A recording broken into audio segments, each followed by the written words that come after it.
Hello, everybody, and welcome to another episode of Trevor Talks Sports while playing video games. This one's going to be a little bit different. This one I do have pre-recorded footage because this is something I've been wanting to talk about for a little bit, so it's kind of important because a lot of people I know are not really into sports, so I wanted to give an explanation of why I care about them so much, at least.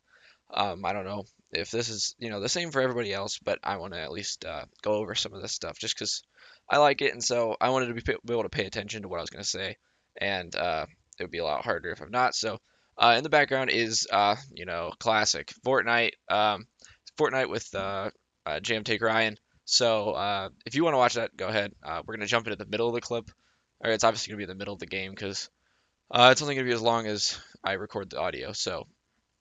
Um, so we're just gonna jump straight into it. The first off is the thing I'm gonna go back to as usual, the World Cup recap for the final time because it did finally end. The World Cup 2018 World Cup final has been concluded on Sunday. The France won with a 4-2 win over Croatia.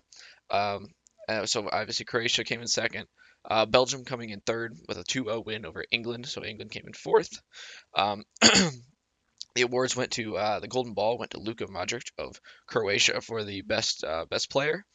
The FIFA Young Player of the tournament went to Kylian Mbappe. Obviously, everyone knew that was going to him. He's 19 years old, youngest player, and only other teen other than Pele to score in the World Cup final. Um, and so the Golden Boot, which is the top scorer, went to Harry Kane.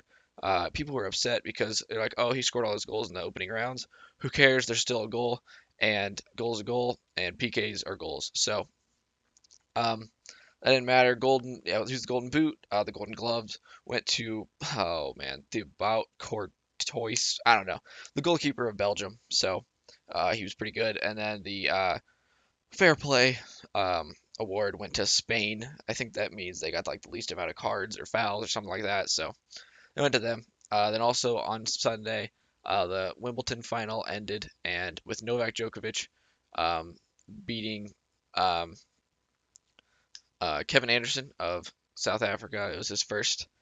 It was like I think his fourth Wimbledon win, Novak Djokovic. And then also Serena lost in the women's final.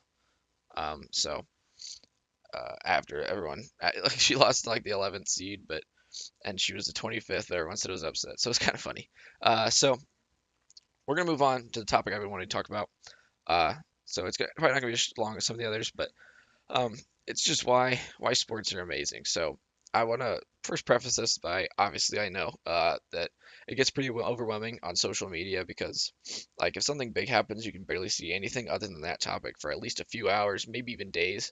And I noticed non-sports fans and sports fans alike, it gets pretty annoying because like I don't want to see, you see LeBron, oh he went to the Lakers every single minute. So it gets pretty annoying, but there's other things about why sports are awesome other than just it overwhelming and taking over social media. There's just so much to talk about. Like the first thing is like this is if you play. So if you're playing sports, but you may not even like if you don't watch or anything because that happens. Um, it's fun because but if you don't play sports, it's fun because like you're with a group of friends and like teammates that you play with for such a long time. And you have like a lifelong connection, even if you don't even see them like much outside the sport, because you share like some of your happiest moments, some of the saddest moments, like if you're winning big games or losing big games, or dropping out of a tournament, something like that. You're just with them every single day, and then like the camaraderie is it's just awesome. It's unlike anything else. And then, but like this is people that you'd share your like so much of your time with, and you wouldn't know it that you are like that your friend or like that you wouldn't know them maybe even if you didn't get to play the sport together. So it's just something that's so like unique and amazing to like sports. Like I've played soccer with, a group of guys for literally since like U6. So that's like forever and it's just so much fun that we always just keep playing. We have so many memories and so that's just something that's unique to sports in my opinion. Um, but that's just if you play, but there's also a lot more to love about sports even if you're not playing them for yourself. Um, it's so fun because like you don't have to be involved, like you don't have to play to be involved. So like For example, everyone has their favorite team. Whether it's one that's close to where you live, the best team for the bandwagons, the team your mom or dad loved, or just because you like the uniforms. It really doesn't matter the reason for having a favorite team, but having one gives you something to be passionate about.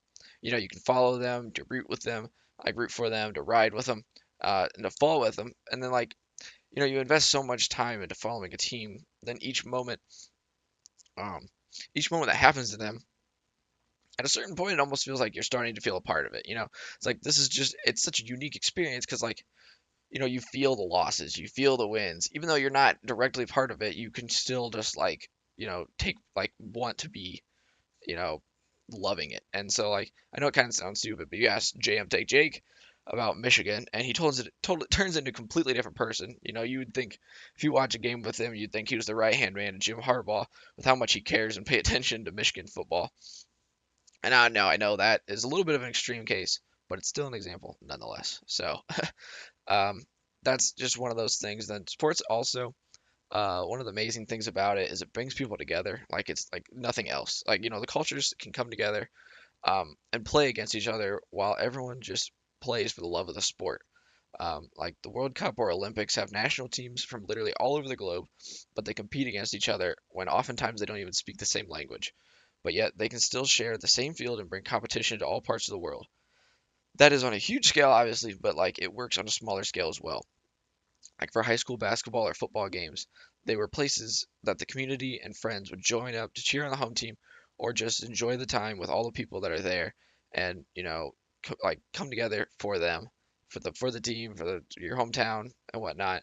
And then also that's like a really small example as well, but also it brings people together because the star football play, let's say the star football player is a fan of the Steelers and the captain of the academic team is also a fan of the Steelers. Now they wouldn't normally, that doesn't seem like a big combination that they would hang out all the time, but if they do talk, they have something to talk about. There's a whole history of the team. There's so many players. There's so much to talk about, and you can just talk about your favorite teams. Like it's fun, and you can hate on the rival teams, and it's just a common interest that you can have that is unique. That it's not like there's so many parts of it that you can talk about it with just any almost any kind of person. Um, and because there'd be the star, I guess, would focus more on how good they actually play, and then an academic team player like myself, I was not academic, but I was more geared toward that. It would be you follow the stats. You can then so you can make interesting predictions and all that sorts of stuff. You can seeing how they just following on records and stuff like that to see if they can ever be broken. Um, it's for example, uh, it's fun to see if records can stand the test of time because in the 60s, Wilt Chamberlain scored 100 points in an NBA game. Okay, that's a lot. No one's even come close. The closest was Kobe Bryant in 2004 or something like that, and he scored 81. So he's still 19 away from a record that's been since the 60s. And so that is so crazy that it can like just to see how long records like that can last. Um, so things like that, and then or if teams you can focus on the money wise and stuff, and see if they can a team can afford the contract of a big time player, or something like that. Like free agents get them to come. Then also makes it fun because tough sports guys, excuse me, can make fun of role playing games, stuff like that, all they want, but in reality they do it as well.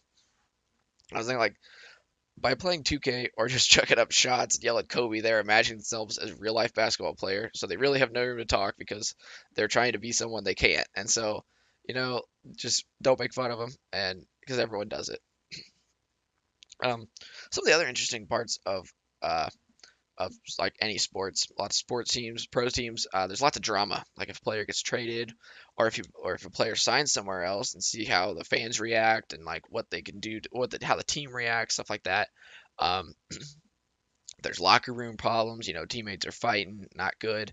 Um, and then there's just so much to follow that at a certain point you think you're like, wow, am I watching a soap opera? Who knows? But they just get so intense, and sometimes you feel bad for players, like if they get traded like DeMar DeRozan, he liked it in Toronto, he got traded. Um, or if your team is just going to shambles and you're like, oh crap, there goes my team. Um, that's just, it's fun. And then um, it also, um, obviously there's different levels of popularity in sports, and this is kind of a part of the bringing people together. It, it's a like sports video games especially. They can give an appreciation to a sport that is not usually well liked. Or talked about. Like obviously soccer is huge around the world, but like in America, it's not as much. It's not the big cool sport like basketball or soccer or football. So like it's not that like big, but almost like 90% of like schools, like athletes, I guess, or like even just like football players, they play FIFA, a soccer game, and it's one of the best video game franchises of all time. But it's still soccer. Like they can hate on soccer all they want, but they still play it. So it's a little bit like it's fun because it's fast paced and enjoyable. And then like you might not like soccer, but by playing a lot of FIFA, you know a lot about soccer, and honestly, you know probably more than a lot of the average like casual sports fans. Like it's something fun that can bring people together. Um, and then my last point here is it provides for like interesting conversations and arguments about who's the best, about arguments and like who's the best. So like you want to cheer for the underdog. You can always hate on the dynasties, but it's also fun for like the dynasties because you can see how well run teams, um, how they do it, how they go about it. Because lots of different teams, like the good ones, they all focus on different things. So like the Patriots, they're a big team, like oriented. They make not so good guys really good with Tom Brady and Bill Belichick.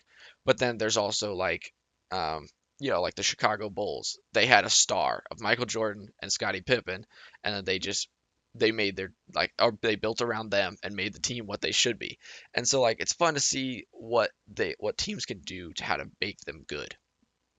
Um, and so like there's just a lot to pay attention to. And then also like it sparks arguments because like sometimes regardless of what team players play for, you can still like objectively argue the best player for each sport. And like that's fun because like for example, I'm a Colts fan, so I've always disliked Tom Brady because he always beats us. But I can't disagree that he's incredible. And if someone can make a case for him being the GOAT, I would you can't like disagree with it. He has 5 championships.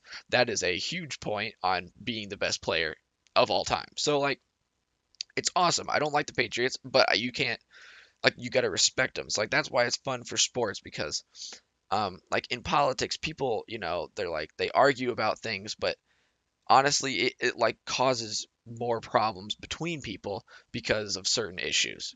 But like for like sports, you can dislike a team all you want, but if they're good, and you can't deny it. Like that's just it's the facts and it's fun to talk about. Like you can get different perspectives without having to change your like complete intuitions and how you feel about things. It's fun time. It's great. So that's all I have for now. Maybe there'll be a second video of this in the future because we are in the uh, the dog days of summer here. Not a whole lot of sports other than the MLB going on. But feel free to like, share, comment, do whatever with this video. Um, I hope you enjoyed it. Thanks for watching, and be sure to follow us on Twitter at JMTake Sports, JMTake Trev, that's me, JMTake Zach, JMTake Jake, and JMTake Ryan. We're gonna be continue with some more content for you guys. It's a lot of fun. So yeah, thanks for watching, and have a great day.